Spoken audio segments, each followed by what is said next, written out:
বসুন্ধরা থেকে ফোনটা কিনে মাত্র ২৫ দিন ব্যবহার করার পর এই ফোনটাতে চার্জিংয়ের সমস্যা দেখা দেয় এবং চার্জিংয়ের সমস্যার জন্য ওনারা আবার বসুন্ধরাতেই দেখান এবং বসুন্ধরার কোনো একটা শপে ওনারা দীর্ঘদিন প্রায় ৮ মাসের মতো এই ফোনটা রেখেছিলেন। কিন্তু ফোনটা এখন ডেড অবস্থায় আছে। আর ফোনটায় যারা কাজ করেছে তারা বলেছে যে স্টোরেজ আইসির কোনো প্রবলেম আছে, এরকম কোনো আইসির কথা বলেছে। বাট এই ফোনটাতে আমি দেখতে পাচ্ছি যে পাওয়ার সেকশন, স্টোরেজ, সিপিইউ যা আছে সবকিছুতে মোটামুটি কাজ করা হয়েছে। তো এখন এই ফোনটা দীর্ঘদিন ওনারা আসলে হতাশ হয়ে ওখান থেকে ফেরত নিয়ে এসেছেন ফোনটা এবং কি কোনো একজন আমার কথা বলেছেন যে কারণে ওনারা কোনো ধরনের যোগাযোগ না করে সরাসরি চলে এসেছেন এবং এমন সময় এসেছেন রাত্রি ৮টার উপরে বাজে যখন আমাদের মার্কেটটা বন্ধ হয়। এই বন্ধের সময় ওনারা এসেছে। তো অনেক রিকোয়েস্টের পর আমি ফোনটা ভাবলাম যে একটু চেক করে দেখি। ফোনটা চেক করে দেখার জন্য এইমাত্রই ফোনটা নিয়ে কিন্তু মাদারবোর্ডের কন্ডিশনটা দেখলাম এবং আপনাদেরও দেখালাম। তো আমি ১ম এ যেটা চেক করব যে এই ফোনটার স্টোরেজ আইসি ওকে আছে কিনা। কারণ দেখুন প্রত্যেকটা ফোনের যে প্রাণ থাকে, প্রাণ হচ্ছে সেটার যে সফটওয়্যার বা চিপ থাকে সেই স্টোরেজ আইসির মধ্যে সফটওয়্যার বা পার্টিশনটা ঠিক আছে কিনা এটা দেখা কিন্তু অনেক গুরুত্বপূর্ণ। অনেক সময় অনেক আইসি দেখা যায় খারাপ থাকে বা হেলথ খারাপ থাকে যে কারণে কিন্তু ফোন ডেড হয়ে যায়। অনেক সময় কাজ করতে গিয়ে আইসিগুলোও খারাপ হতে পারে। সো এটা আগে চেক করে নেব এবং কি আপনাদের দেখাচ্ছি F64 এর মাধ্যমে যে দেখুন এখানে আমার আইসিটা কিন্তু রিড করছে। রিড করা শুরু করেছে এবং কি আইসির কন্ডিশন ভালো রয়েছে আর দেখতে পাচ্ছি যে পার্টিশনগুলোও ঠিক রয়েছে এবং সফটওয়্যারও ঠিক রয়েছে। দেখুন ফাইনালি এখানে Motorola G85 র যে টোটাল ফার্মওয়্যার সফটওয়্যার যা আছে সব ঠিকঠাক মতো শো করছে। তার মানে হচ্ছে এটার প্রোগ্রাম কিন্তু ঠিক আছে। তার মানে এবার আমাদের যে এই প্রোগ্রাম চলার জন্য যে স্টোরেজ চলার জন্য যে সিপিইউ রয়েছে, মানে যে সিপিইউর মাধ্যমে মূলত প্রোগ্রামটাকে রান করবে, সেই সিপিইউটা ঠিক আছে কিনা এটা দেখব। দেখুন এই ফোনটার কিন্তু শুরুটা ভিন্ন ছিল। আপনাদের ডিটেইলসে বলব একে। দেখুন এবার সিপিইউ রিমুভ করার পর তো অবাক কাণ্ড। এখানে দেখুন নিচে কিন্তু একেবারে সব জটলা পাকিয়ে আছে। মানে বলগুলো পরস্পর একে আরেকটির সাথে শর্ট হয়ে আছে এবং একটি বিষয় সেটা হচ্ছে যে ২টি সিপিইউ এবং স্টোরেজের ২টির আইসির কন্ডিশন ভালো রয়েছে। বাট এখানে মাদারবোর্ডের কন্ডিশন খুবই খারাপ। মাদারবোর্ডের যতগুলো লাইন রয়েছে এই লাইনগুলোর অনেকগুলো লাইন কিন্তু পরস্পর বলগুলো শর্ট হয়েছে।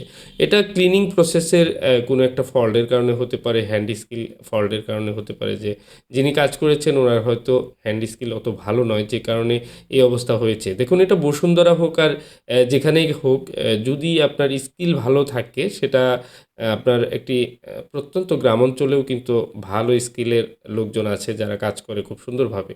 তো এর মানে এরকম না যে বড় একটি শহরে, বড় একটি মার্কেটে যারা কাজ করছে তাদের হ্যান্ড স্কিল খুব ভালো হবে, এরকম না। তারাও অনেক বেশি কাজ পায়, সেখান থেকে দেখা যায় অনেক কাজ উঠে এবং কি অনেক কাজ রিটার্ন যায়। বাট সেগুলো নিয়ে কোনো কথা হয় না। যাই হোক, এখন এই ফোনটির যে হিস্টোরি ওনারা এতটাই মানে হতাশাগ্রস্ত এবং শুধুমাত্র আমার কথা শুনেছে যে উনার কাছে গেলে ঠিক হতে পারে, তুমি গিয়ে দেখো। এই কথা শোনা মাত্রই সেই লোক মানে টোটাল লোকেশনও জানে না। শুনেছে যে টাঙ্গাইলের বাইপাস থেকে তার মার্কেটে যেতে হবে, ক্যাপসুল মার্কেট। এইটুকু শুনে তারা নামটা শুনে আস্তে খুঁজে বের করছে এবং কি এসে তো অনেক হতাশ অস্থির অবস্থা যে আমরা অনেক দূর থেকে এসেছি, জামালপুর সরিষাবাড়ি থেকে এসেছি। তো আমি বললাম, "কি সমস্যা সেটা আগে বলুন, কি সমস্যা?" যাই হোক, ওনাদের সমস্যাগুলো শুনলাম। তখন বুঝলাম যে এত কষ্ট করে এত দূর থেকে এসেছে, ফোনটা আমি একবারে চেক করি। তো চেক করে স্টেপ বাই স্টেপ যা দেখতে পাচ্ছেন আপনারা, আমি ঠিক সেটাই করছি এবং কি ১ম এ স্টোরেজ আইসি চেক করলাম যে প্রোগ্রাম ঠিক আছে কিনা। দেখলাম ঠিক আছে। আর সিপিইউ যেখানে বসবে সেই প্যাডটির অবস্থা খুব খারাপ ছিল, সেটা রিপেয়ার করলাম এবং কি এবার সিপিইউ রিভলভ করছি। আসলে অনেক রাত্রি হয়ে গেছে, তারপরেও আমি চেষ্টা করছি যে ওনাদেরকে আজকেই রিটার্ন করে দিতে, কাজটা করে, যদি সম্ভব হয় আরকি। তো লাক ভালো থাকলে হবে। এই ফোনটার হিস্টোরিটা হচ্ছে ১ম এ চার্জিং প্রবলেম ছিল। আর এটা খুব কমন একটি সমস্যা Motorola G85 এর চার্জিং সমস্যা এবং সেই সমস্যার সমাধান কিন্তু রয়েছে আ আমাদের এখানে। আমরা কিন্তু করেছি এর আগেও অনেকগুলো। এখন আরও অনেকে অনেক সহজভাবে হয়তো কাজগুলো করতে পারবেন। বাট এই ফোনটির সিপিইউ স্টোরেজে যাওয়ার কোনো প্রশ্নই আসে না। এই ফোনটির পাওয়ার আইসি বা অন্যান্য জায়গায় কাজ করার কোনো মানেই হয় না। কিন্তু তারপরেও এই ফোনটিতে কাজ করা হয়েছে শুধুমাত্র চার্জিংয়ের সমস্যার জন্য এবং ফ্রেশ একটি ফোন ছিল, ওনারা প্যাকেট সহ নিয়ে এসেছে ফোনটা, নতুন ফোন। সেই ফোনটির মাত্র ২৫ দিন ব্যবহার করার মাথায় এই ফোনটির এই সমস্যা। আর চার্জিং সমস্যার জন্য এত জটিল কাজ করার কোনো বিষয় ছিল না। আমার মনে হয় এখানে আসলে যে কাজের স্টেপগুলো সেগুলো অনেক ভুল ছিল। যে কারণেই ফোনটির এই অবস্থা হয়েছে। তো তারপরেও দেখি স্টোরেজ আইসি যেহেতু ওকে আছে, সিপিইউটা ভালো করে রিভলভ করে দেখি রেসপন্স কী আসে এবং কি এটার যে চার্জিং প্রবলেম রয়েছে, চার্জিংয়ের আবার আরেকটা বিষয় করেছে সেটা হচ্ছে লজিক। চার্জিংয়ের যে সাব পিসিবি থাকে সেখানে কিন্তু চার্জিংয়ের যে টাইপ সি পোর্ট থাকে সেই টাইপ সি পোর্টটাও কিন্তু তারা মডিফাই করেছে। মানে এটার সেম চার্জিং পোর্ট পাওয়া যায় না, অন্য একটি মডেলের চার্জিং পোর্ট লাগিয়ে রেখেছে, যে কারণে এটার কিন্তু চার্জিং ইস্যুটাও কিন্তু ফিক্স হয়নি বা হবে না। এটাই মানে মূলত বিষয় যে চার্জিং থেকে আস্তে, আস্তে তারা হয়তো ভাবছে যে এটার সিপিইউর সমস্যা হতে পারে। তো এই ধরনের ফোনের কাজগুলো সম্পর্কে আসলে একটু ১ম এ স্টাডি করে তারপরে কাজ করা আমার মনে হয় ভালো হয়। অন্যথায় একটা ফোনের কাজের স্টেপ ভুল হয়ে গেলে কিন্তু সেই ফোনটির অবস্থা খারাপ হয়ে যায়। তো দেখুন এবার ফোনের যে স্টোরেজ আইসিও লাগিয়ে দিলাম এবং আশেপাশে কোনো কম্পোনেন্টস মিসিং রয়েছে কিনা সেই বিষয়গুলো কিন্তু দেখতে হয়। অনেক সময় স্টোরেজের পাশে একটি রেজিস্টার মিসিং থাকলে সেই ফোনটি কিন্তু আর অন হবে না। তো ১ম এ আমি চেক করব, একটু ডিসি রিডিংটা চেক করব, ডিসি রিডিং কেমন আসছে। তো আলহামদুলিল্লাহ ডিসি রিডিং ভালো। যদিও আমি রিডিং দেখাতে পারছি না। এটা অ্যানাদার আরেকটা পাওয়ার সাপ্লাই দিয়ে আমি ডিসি রিডিং দেখছি। তো দেখুন ডিসি রিডিং যেহেতু একটা ভালো রেসপন্স আসছে, সো আমি একটু ওয়াশ করে তারপর ডিসপ্লে প্যানেলে সরাসরি বসিয়ে দিব এবং চেক করব যে ফোনটি অন হয় কিনা। খুবই মানে শর্ট টাইমের ভিতরে আমি চেষ্টা করছি যে ফোনটি কাজ করার, যদি হয়ে যায় এবং কি যদি না হয় সেক্ষেত্রে এই ফোনটা হয়তো লং টাইমের জন্য রেখে ট্রাই করতে হবে এবং স্টেপ বাই স্টেপ আমি চেষ্টা করব ফোনটি রান করার জন্য এবং স্টেপগুলো আপনাদের দেখাচ্ছি। তো এই ফোনটির প্রথমত যে রিডিং সেটা অবশ্যই খেয়াল করতে হবে। দেখুন ব্যাটারির চার্জ একেবারে ডাউন রয়েছে, মানে চার্জ নেই বললেই চলে। আমি এখানে আ আসলে চার্জের কোনো রেসপন্সই পাচ্ছি না। আমি এখানে যে মিটারে দেখছি যে কোনো ধরনের ভোল্টেজই দেখাচ্ছে না। তো একটু কুইক চার্জ দিয়ে নিব। কুইক চার্জ দিয়ে তারপরে দেখব যে চার্জ উঠে কিনা। কারণ দীর্ঘদিন পড়ে থাকার কারণে এই ধরনের ব্যাটারিগুলো বা ফোনগুলোর চার্জ কিন্তু ডিসচার্জ হয়ে যাওয়া স্বাভাবিক এবং সিপিইউর নিচে যেভাবে বলগুলো শর্ট ছিল সেহেতু এই ফোনটি আসলে শর্ট অবস্থায় থাকলে চার্জ একদম মূলত ড্রেইন হয়ে থাকবে। এটি স্বাভাবিক বিষয়। তো আমি একটু কুইক চার্জ করে নিচ্ছি।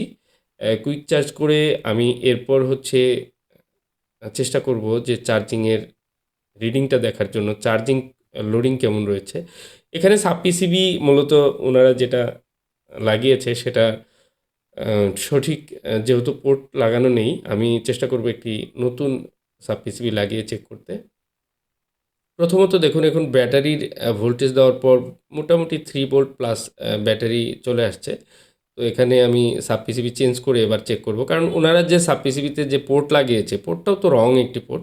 আর রং পোর্ট লাগিয়ে এই ফোনটির আসলে অনেক সমস্যা হতে পারে। দেখুন আমি চার্জে দিয়েছি এবং দেখুন আলহামদুলিল্লাহ চার্জিংয়ের লোগো শো করছে। মানে খুবই ইন্টারেস্টিং বিষয়। আসলে উনার নসিব ভালো। না হলে এত আ বাজে অবস্থার একটি ফোন বা এতদিন ঘুরে ফোনটি অবশেষে এটার জান ফিরে পাবে আসলে এটি ভাবাই যায় না। তো আলহামদুলিল্লাহ ফোনটা সম্পূর্ণ অন করেছি এবং ফিটিং করে আপনাদের দেখাচ্ছি। দেখুন আর এই ভিডিওতে একটা লাইক করে আপনাদের যে আসলে কাজটা কেমন হলো এবং কি অনুভূতিটা আপনারা প্রকাশ করে দিতে পারেন। এ ধরনের ইন্টারেস্টিং ফোনগুলো বা কাজগুলো কিন্তু অনেক সময় করে থাকি। যদিও মেন্টালি অনেক চাপ যায় যে কারণে এই কাজগুলো একদমই করছি না এবং হুট করে অনেক দূর থেকে আসলে কিন্তু এই ধরনের কাজগুলো কিন্তু করা হয় না। খুবই রেয়ার যে উনার কাজটা আমি ধরেছি এবং কি সাথে, সাথেই এটি করে দেওয়ার জন্য চেষ্টা করেছি। আসলে উনাদের অবস্থা বিস্তারিত হিস্টোরি শুনে আমার খুবই খারাপ লেগেছে যে একটা ফোন নিয়ে এত ভোগান্তি এবং তুচ্ছ একটা কাজের জন্য এই ফোনটার জান নিয়ে টানাটানি এরকম অবস্থায় পড়ে গেছেন।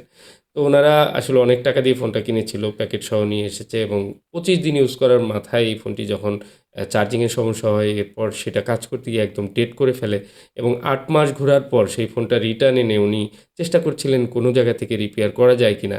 এরকম একটি কন্ডিশনে উনি কিন্তু আমার লোকেশন পেয়ে আমার কাছে এসেছেন এবং আমি চেষ্টা করেছি আলহামদুলিল্লাহ আল্লাহর অশেষ রহমতে আসলে এই ফোনটি রানিং হয়েছে। অন্যথায় এই ফোনটি আসলে রানিং হওয়ার মতো ছিল না। আমার চেষ্টাটা আমি শুধু করেছি। দেখুন আরেকটি প্রবলেম সেটা হচ্ছে ফোনটিতে ফ্রন্ট ক্যামেরা আসছে না। আমি অন অফ করলাম তারপরেও কিন্তু ফ্রন্ট ক্যামেরা আসছে না। চলুন এবার ফ্রন্ট ক্যামেরাটা আসলে কেন আসছে না এটাও একটু দেখি। কারণ হচ্ছে যে এত কিছুই করলাম, একটু চেষ্টা করে দেখি ফ্রন্ট ক্যামেরাটা ঠিক করা যায় কিনা। ফ্রন্ট ক্যামেরার যে সকেট এটা একটু মনে হচ্ছে ডিসপ্লেস করে লাগানো হয়েছিল এবং কি এখানে দেখুন একটি জাম্পার করে রেখেছে। এই জাম্পারটি অ্যাকচুয়ালি এখানে ছিল একটি ক্যাপাসিটর এবং ক্যামেরার এটি ভোল্টেজ লাইন এবং সেটা শর্ট করে রাখার কারণে ভোল্টেজটি কিন্তু ব্লক হয়ে যায়, যে কারণে কিন্তু এই ক্যামেরার ভোল্টেজটি সাপ্লাই না হওয়ার কারণে এই ফ্রন্ট ক্যামেরাটি আসছিল না।